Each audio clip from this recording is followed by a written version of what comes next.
Magandang araw! Welcome to Mama Tintin's cooking serye. For today, isi-share ko sa inyo kung paano ako nagluluto ng isa sa pinakapaborito ng mga Pinoy, ang kare-kare. Pwede tayong magsahog dito ng beef tripe, oxtail, or pork pata. Pero ngayon, ang gagamitin natin ay pork pata. At ito na nga yung ating slices na pork pata na pinakuluan ko ng isang kulo sa stove natin. Pagkatapos ko mapakuluan ng isang kulo, ay hinugasan ko ito. Pagkatapos ay isinalansan ko na sa kaldero ng ating magic pot cooker. Tapos nilagyan ko ng sibuyas, bawang at buong paminta, pati na rin asin. Pagkatapos ay naglagay na rin ako ng 1.5 liters na mainit na tubig sa ating pata. At isinalang ko ito sa ating stove sa high heat. Kailangan malakas yung apoy para mabilis siyang kumulo at lumabas yung mga bula-bula at matanggal natin ito sa ating meat. At nung sa tingin ko ay wala na siyang masyadong bula-bula, ay tinakpan ko na ito for 10 minutes. Stay lang natin siya sa stove na kumukulo for 10 minutes.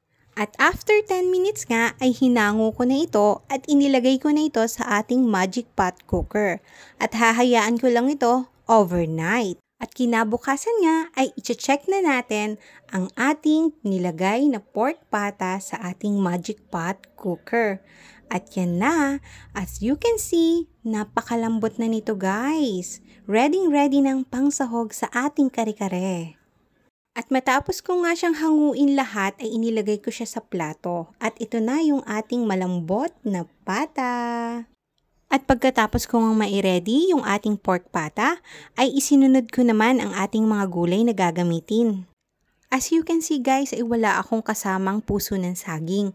Wala kasi akong mabili. Ibinalunch ko lang ang sitaw at pechay. Pagkatapos, ipinirito ko na ang eggplant.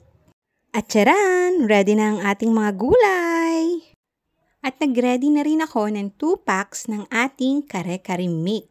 Sa 2 cups ng ating pork broth, ay tinunaw ko yung ating 2 packs ng kare-kare mix. At pagkatapos ko ngang mai-ready yung ating mga kakailanganin sa pagluluto, ay nagsimula na akong maggisa ng sibuyas at bawang.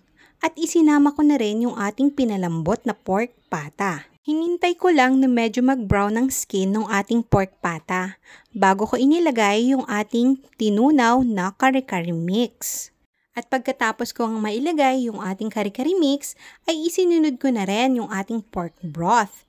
Ito yung tubig na ginamit natin sa pagpapalambot ng ating pork pata. At hinintay ko lang na medyo lumapot yung sauce ng ating kare-kare. Pagkatapos, inilagay ko na yung ating mga gulay. Mas maraming gulay guys, mas masaya. At hahayaan ko nga lang itong kumulo sa mahinang apoy for 1 minute. At after 1 minute ay ready na ang ating napakasarap na kare-kare na may pork pata. Masarap to guys, partneran ng bagoong. Maraming salamat sa panonood guys. Hanggang sa mga susunod ko pang mga videos. Bye bye bye, mama, chup chup chup chup.